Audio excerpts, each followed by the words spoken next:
Saúde os irmãos com a paz do Senhor, amém?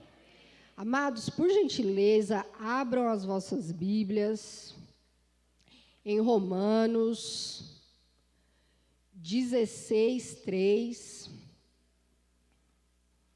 Logo em seguida, 1 Coríntios 16, 19. Romanos 16, 3.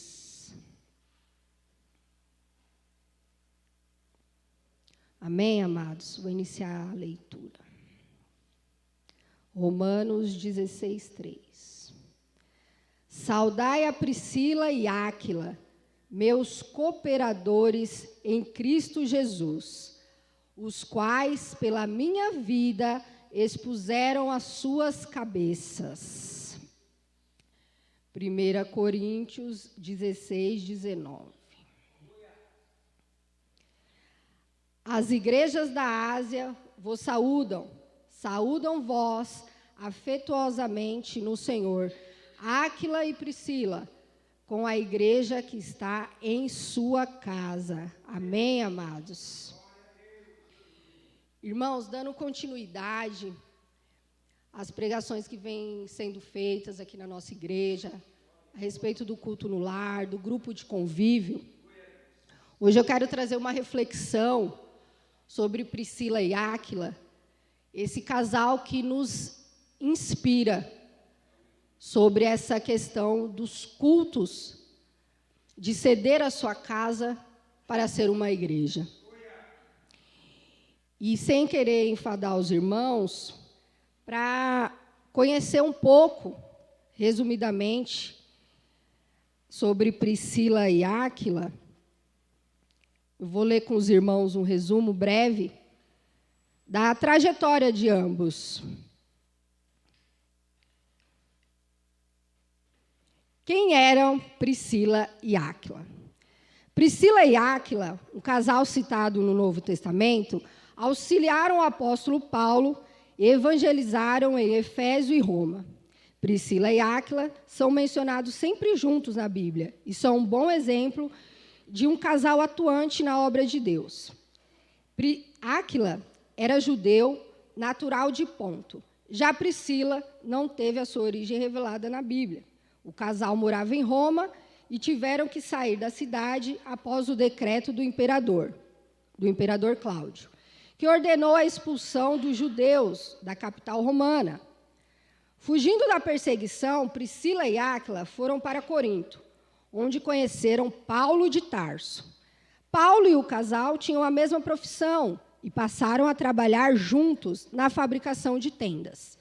Paulo passou a morar com o casal em Corinto, e é provável que durante esse período Priscila e Áquila se converteram. Depois que Paulo passou a se dedicar totalmente à pregação, o casal navegou com o apóstolo para Éfeso. O casal se estabeleceu na cidade e o apóstolo continuou sua viagem missionária. Em Éfeso, o casal conheceu Apolo, um judeu de Alexandria. Apolo só conhecia acerca do batismo de João. Foram Priscila e Áquila que lhe ensinaram o evangelho. Depois dessa experiência, Apolo passou a pregar com vigor que Jesus é o Cristo. A igreja em Éfeso se reunia na casa de Priscila e Áquila, tornando-se uma base importante para a edificação da igreja. Alguns estudiosos acreditam que o casal continuou seu ministério em Roma após a morte do imperador Cláudio, em 57 d.C. Paulo enviou diversas cartas com saudação ao casal. Apóstolo chegou a relatar que Priscila e Áquila arriscaram as suas próprias vidas para salvá-lo. Priscila e Áquila nos dão um grande exemplo como é possível exercer um ministério como casal. Amém, meus amados? Amados, eu queria iniciar essa reflexão enfatizando a questão da inspiração e da renúncia. Priscila e Áquila, que fizeram da sua casa uma igreja, uma casa de oração, eles foram levados a isso através de Paulo. Paulo foi uma fonte de inspiração para eles. Então, não tem como falar de Priscila e Áquila sem falar de Paulo. E falando um pouco de Paulo, nós podemos relembrar que quando Paulo, a caminho de Damasco, teve aquele encontro com Jesus, foi impactado pelaquela presença sobrenatural, e a partir dali tudo mudou. Quando Paulo, caminho a Damasco, teve aquele encontro com o Senhor, e por um tempo ficou sem a sua visão, ele nos demonstra o quão é importante nós deixarmos o sobrenatural do Senhor agir. Paulo, ele tinha as suas convicções, era um homem inteligente, um homem muito sábio, um homem que conhecia a Torá como ninguém, e defendia aquilo com todo o seu vigor, chegando até a tirar a vida do povo que acreditava em Jesus. E naquela luta ferrenha para acabar com o povo de Cristo, Paulo estava cego espiritualmente. E quando ele, momentaneamente, por um tempo, ficou cego fisicamente, pela mão do Senhor, ali que ele começou realmente a enxergar o sobrenatural. Paulo, em nenhum momento, quando ele recuperou a sua visão, ele teve um pensamento de medo de voltar a ficar cego se ele não cumprisse o que Jesus tinha lhe ordenado, que era propagar o Evangelho. Ele foi propagar o Evangelho não por medo, mas por amor. Por aquela experiência sobrenatural que ele teve com o Senhor. A vida dele não foi a mesma, não poderia ser a mesma, porque o impacto foi tão grande, espiritual na vida dele, que ele tinha que espalhar aquilo. Aquilo não poderia ficar só para ele. Aquele sobrenatural tinha que alcançar outras vidas. E foi o que ele fez. Nós, como cristãos, nós temos duas opções. Por onde nós passarmos, ou nós contagiamos as pessoas com a presença de Jesus, ou nós contaminamos as pessoas com a incredulidade. Nós somos uma fonte de inspiração. Onde nós chegamos, nós somos embaixadores de Cristo. Como que a gente pode contaminar as pessoas, mesmo sendo cristão? Com a murmuração, com o ceticismo, com o conformismo espiritual. O que é o conformismo espiritual? Eu já vivi tudo o que eu tinha que viver, já aceitei Jesus, não roubo, não falo mal de ninguém, estou esperando Jesus voltar, ou eu partir dessa terra porque eu vou para o céu, e amém. Não. O Senhor quer ter experiências sobrenaturais comigo e com você. O Senhor quer curar, o Senhor quer libertar, o Senhor quer agir no meio de nós. Desde que nós se propusemos a invocá-lo, o Senhor sente falta, que nós venhamos depender dEle. Quando nós nos tornamos autossuficientes, nós deixamos de buscar, nós deixamos de crer, nós deixamos de acreditar, nós deixamos de orar, nós deixamos de jejuar, porque a gente se conformou com aquilo. Ei, meu irmão, a gente pode ter 5, 10, 15, 20 anos de crente, mas a gente ainda não viveu tudo que o Senhor tem para nós. O Senhor tem coisas sobrenaturais para fazer no meio de nós. Nós temos testemunhos fortes no meio da igreja, que precisam ser expostos como fontes de inspiração. Ninguém que tem um encontro com Deus, através de uma cura, de uma libertação, volta a ser a mesma pessoa. Ninguém. Nós temos um pastor que foi curado, que tinha um diagnóstico de desengano da medicina. Essa irmã que vos fala, o Senhor me livrou de uma meningite bacteriana. O Senhor me livrou de um procedimento errado, de uma anestesia, quando eu fui ter meu filho, que eu poderia ter ficado paraplégica. E o Senhor quer continuar fazendo isso. O nosso Deus está vivo, igreja. O nosso Deus ressuscitou. O nosso Deus não está pregado no madeiro. O nosso Deus está vivo. E Ele precisa ser invocado e Ele quer ser invocado. Nós não podemos viver num conformismo espiritual. Nós precisamos despertar. Nós precisamos nos colocar na posição de cristãos, onde o Senhor disse: em meu nome terei autoridade de expulsar demônios, de fazer coisas grandes como eu fiz. É isso que o Senhor quer de nós, amados.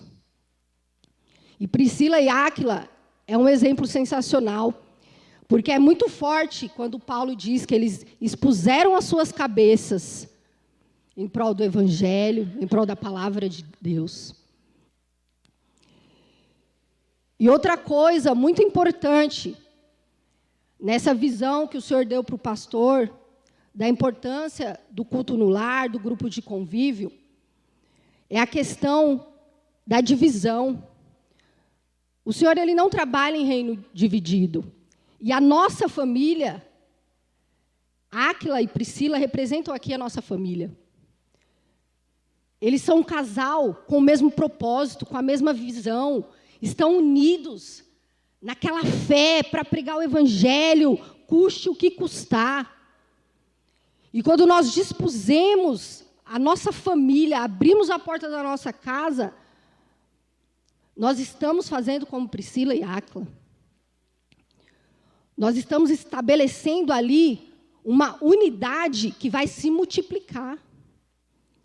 Porque pessoas que estão ali verão testemunhos, verão o Senhor trabalhando naquela família. A nossa família vai inspirar outras famílias. E dali vão surgir várias outras famílias, são discípulos gerando discípulos. E quando Priscila e Áquila, nessa mesma fé, nesse mesmo objetivo, eles nos demonstram que dentro dos nossos lares, muitas vezes, não temos essa união.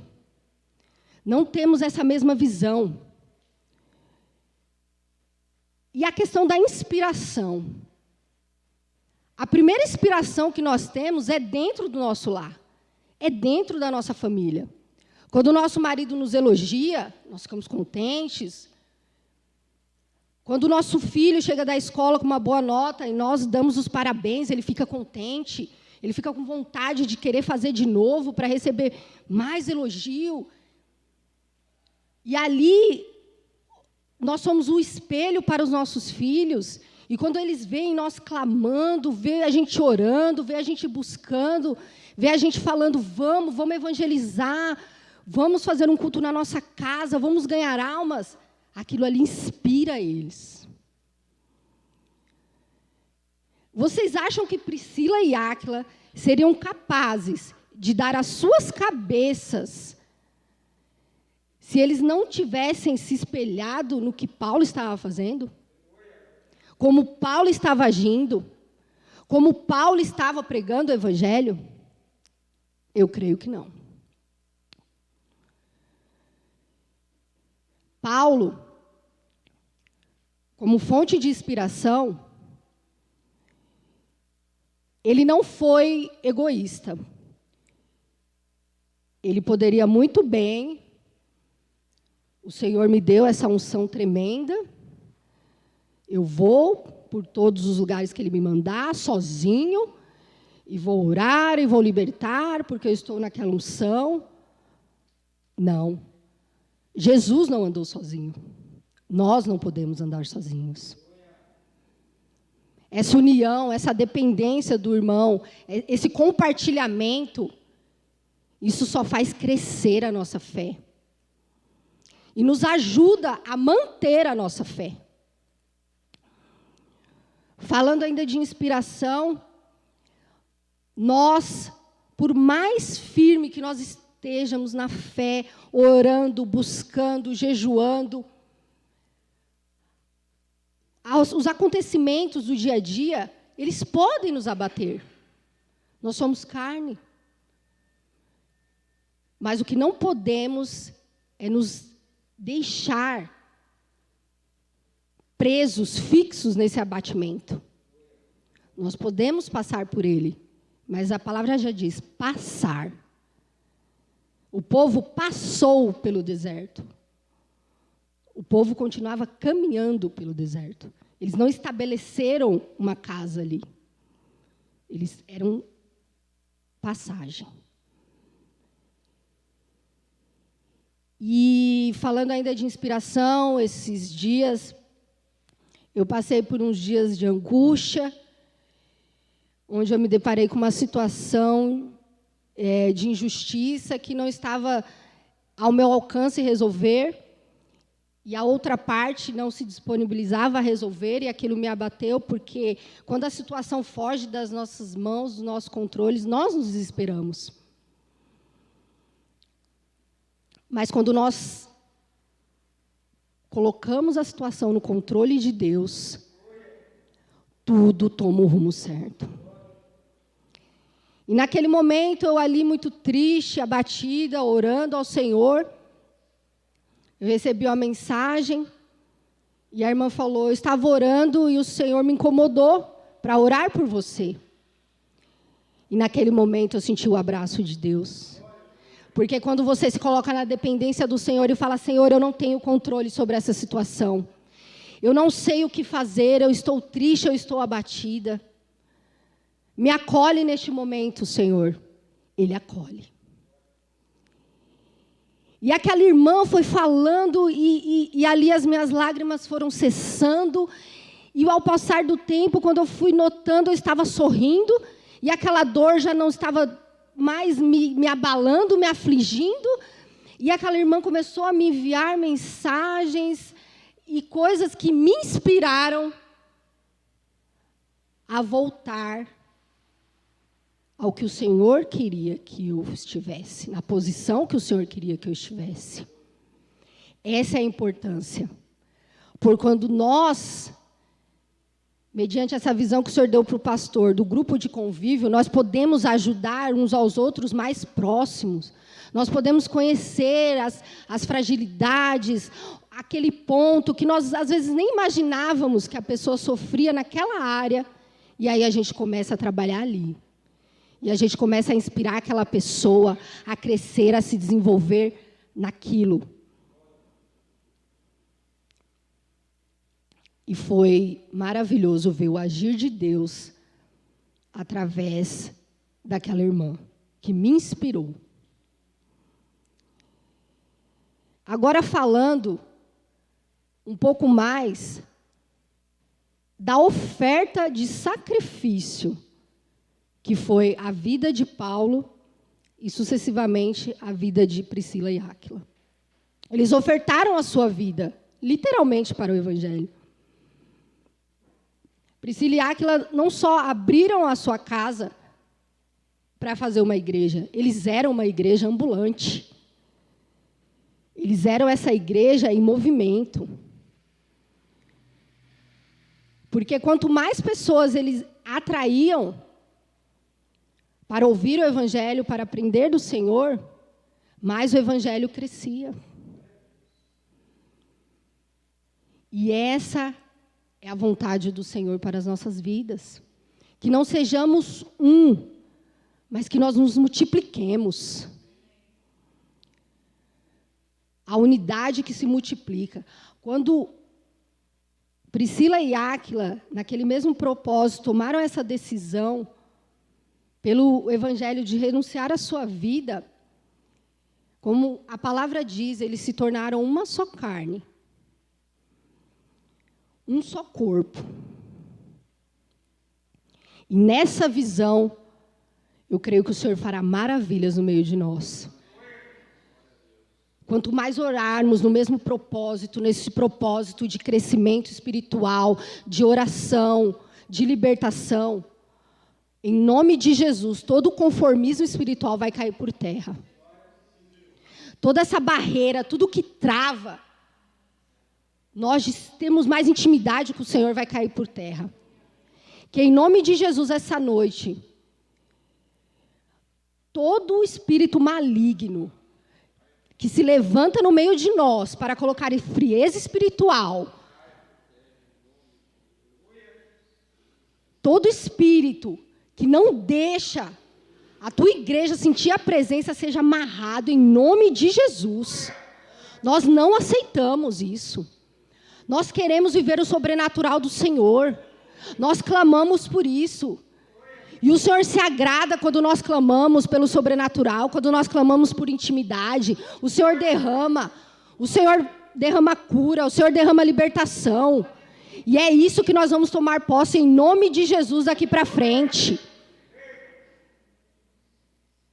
A oferta de sacrifício que nós vamos fazer para o Senhor é essa: doar a nossa vida em jejum, em oração, uns pelos outros, pela nossa igreja. Não podemos ter medo de pedir algo ao Senhor.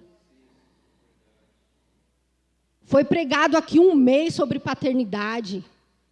Não temos medo de pedir coisas para o nosso Pai. Vamos, Ele quer que nós peçamos, Ele está clamando para que nós venhamos a pedir novamente, a orar novamente, a voltar ao primeiro amor. Quando nós aceitamos a Jesus, e nós escolhemos ter um pai, nós deixamos de ser órfãos e escolhemos ter um pai, porque nós desejamos ser cuidados. Nós desejamos uma proteção. Nós desejamos um Deus Pai, um Deus que cuida, um Deus que é amoroso. Mas para isso Ele precisa ser glorificado, Ele precisa ser adorado.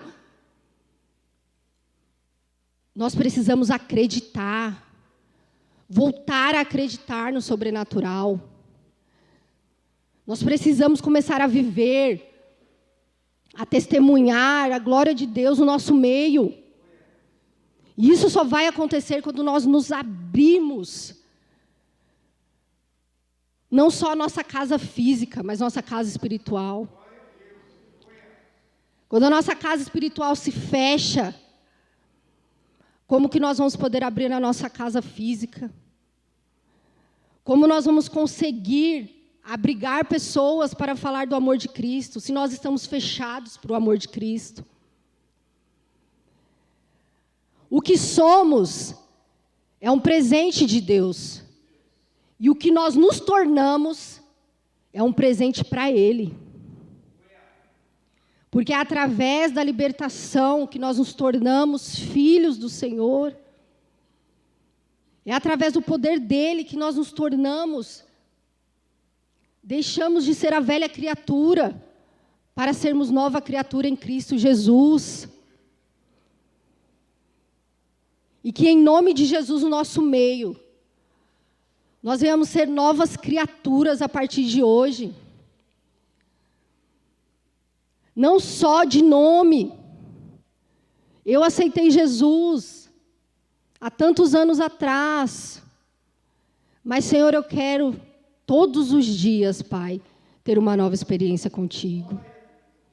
Todos os dias eu quero voltar ao primeiro amor. Todos os dias eu quero sentir a Tua presença. Ó, Senhor, se faz presente no meio de nós, porque a Tua igreja te clama, Senhor. Nós não merecemos, mas o Senhor é misericordioso. Atende, ó Pai, a nossa oração. Atende o nosso clamor essa noite, Senhor. E quando Paulo, ele renuncia a tudo para ir propagar o evangelho, ele só, quando está às vésperas de partir dessa terra, de falecer, que ele fala: combati o bom combate, guardei a fé. Infelizmente, nos dias de hoje, no meio de nós, muitos de nós já decretamos essa frase: combati o bom combate, guardei a fé. A gente aceita Jesus, não faz mais nada de errado, pecado grave, não existe pecadinho, pecadão. Mas aí ali a gente se conforma. Não, nós ainda temos muito combate pela frente. Até guardar a nossa fé, nós temos muito combates. O diabo, ele não para, irmãos. É sem cessar, é 24 horas querendo nos tragar. Mas nós, como cristãos, nós paramos. Um dia eu ouvi uma frase, e eu sempre lembro dessa frase quando eu estou nos meus dias maus. Nunca pare. Vá, nem que vá se arrastando, mas se movimente. Porque o membro paralisado, ele atrofia. Ele não consegue mais fazer nada. Ele não consegue mais se movimentar. E até passar por uma fisioterapia demora, irmãos. É árduo, é dolorido. Então, que nós não venhamos a paralisar. Para que nós não venhamos ser cristãos atrofiados. Que nós sejamos sempre um corpo em movimento. A importância de nós abrirmos a nossa casa para que outras pessoas possam compartilhar de tudo que nós vivemos diariamente, que nós vivemos milagres diariamente. Como é sempre dito, com Jesus já está difícil. Imagina essas pessoas sem Jesus, o que elas passam. Porque nós passamos pelas dificuldades, pelos problemas, mas nós temos a quem recorrer, ao nosso Pai. E quando você opta não ter um pai, e quando você não conhece esse pai, você fica à deriva, você fica um órfão, sem cuidado. E o Senhor, Ele requer de nós um sacrifício tão possível, mas mesmo assim nós ainda colocamos limitações. E eu aprendi uma coisa: para ter o que você nunca teve, faça o que você nunca fez. Muitas vezes nós clamamos por algo, pedimos algo, mas a gente fez algo diferente para aquilo se tornar realidade. Às vezes é um sacrifício, irmão. É muita renúncia. É matar a nossa carne. Mas nada se compara ao sacrifício da cruz. O sacrifício maior já foi pago. O sacrifício de nos doarmos para a propagação do Evangelho do Senhor nessa terra é mínimo, pelo que o Senhor já fez por nós. É mais um prazer do que um sacrifício. É o amor. Como que Paulo conseguia pregar e pregar tanto, com aquele espinho na carne? Imagina a dor. Mas ele fazia com amor. Ele fazia com amor. Infelizmente, eu digo isso por experiência própria, infelizmente, muitos de nós precisamos passar por algo como no esporte físico, que para você ganhar massa muscular, você precisa sentir aquela dor. Quando você começa a sentir a dor, é porque o músculo está crescendo, o músculo está se desenvolvendo. Então, aquele músculo começa a crescer através da dor. Muitos de nós, eu digo por mim, porque eu passei por isso, só vão amadurecer espiritualmente passando pela dor. Uma vez eu ministrei para uns jovens e eu contei meu testemunho de adolescência, de juventude. E o meu anseio era que aqueles jovens não passassem pelo que eu passei, pelo sofrimento que eu passei. Eu queria que eles estavam tendo a oportunidade de ouvir um testemunho de alguém que sofreu e eles poderiam não sofrer aquilo. E eu fiquei feliz porque eles ouviram, eles se impactaram. E um tempo depois, muitos deles se afastaram da presença do Senhor. E o meu coração se entristeceu e eu falei, Senhor, mas eles não ouviram. Por que eles quiseram pegar a prova com a própria mão? Por que eles querem sofrer tudo aquilo que eu sofri? Como eu queria poupá-los daquilo. E o Senhor me disse, filha, muitos vão ter que passar pelaquilo, para o amadurecimento espiritual. É clichê aquela frase, se não vem pelo amor, vem pela dor. Mas elas, nos dias de hoje, ela é muito verdadeira. Porque muitos de nós só vamos buscar uma intimidade com Deus a partir da dor. Porque a intimidade com o Senhor, ela se faz necessária para o cristão se manter ativo, se manter vivo, se manter operante, em movimento. E o Senhor vai nos dando ela de graça, nos momentos bons, nos dias bons. Só que está tudo tão bom, que a gente acaba se esquecendo de buscar. E quando acontece algo, a gente se esforça para buscar. Porque a gente quer que volte a ficar boas coisas. Mas quando nós criamos a maturidade espiritual de entender que é prazeroso buscar ao Senhor, que a intimidade com o Senhor é um alimento, que aquilo te motiva, aí nós começamos a entender que nós não precisamos buscar só na hora da necessidade. Isso é um prazer, isso é um amor, isso é um desejo, isso é um alimento. A gente anseia por aquilo como água, como pão, a gente anseia por aquilo. E é maravilhoso, porque o Senhor, Ele se manifesta de forma sobrenatural em meio à adoração, em meio à oração, em meio ao jejum, em meio à busca. Sacrificar a nossa carne por algumas horas, ali, não nos alimentando, tirando uma refeição, isso não tem nem proporção do quão recompensável é a presença de Deus, quando você se esvazia de si. Tudo que a gente sacrifica tem um resultado. Tudo.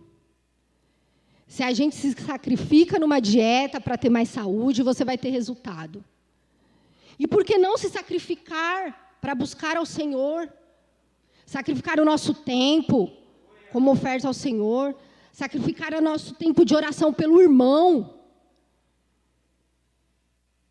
Vai gerar um resultado. O Senhor, Ele quer se manifestar no meio de nós. Mas Ele quer que nós façamos a nossa parte. E a nossa parte é a melhor parte, que é amá-lo sobre todas as coisas. Que é adorá-lo. Quer falar do amor dEle para o nosso próximo. Quer testemunhar, quer edificar a fé do irmão. Quer dizer que Ele cura nos dias de hoje. Porque Ele me curou. Ele liberta, porque Ele me libertou. Nós somos um testemunho ambulante, nós somos missionários 24 horas por dia. Basta a gente abrir a nossa boca por 5 minutinhos, que já não somos nós falando, mas o Espírito Santo do Senhor nos usando como canal de bênção. Irmãos, que nessa noite, assim como Paulo, assim como Priscila e Áquila, nós venhamos entender que toda renúncia, todo sacrifício em prol do Senhor, ele tem uma recompensa. E essa recompensa não tem preço, que é a intimidade com o Senhor, que é a presença dele 24 horas. Quer saber que você não está sozinho, em nenhum momento você está só. Que nós venhamos nos inspirar essa noite. E nós venhamos dar essa oferta ao Senhor. Que é abrirmos as nossas casas, abrirmos a nossa vida, abrirmos a nossa boca para propagar o Evangelho, para testemunhar, para falar que Jesus cura, salva e liberta nos dias de hoje. Que Ele está vivo no meio de nós, que Ele opera no meio de nós. Peço que os irmãos se coloquem de pé.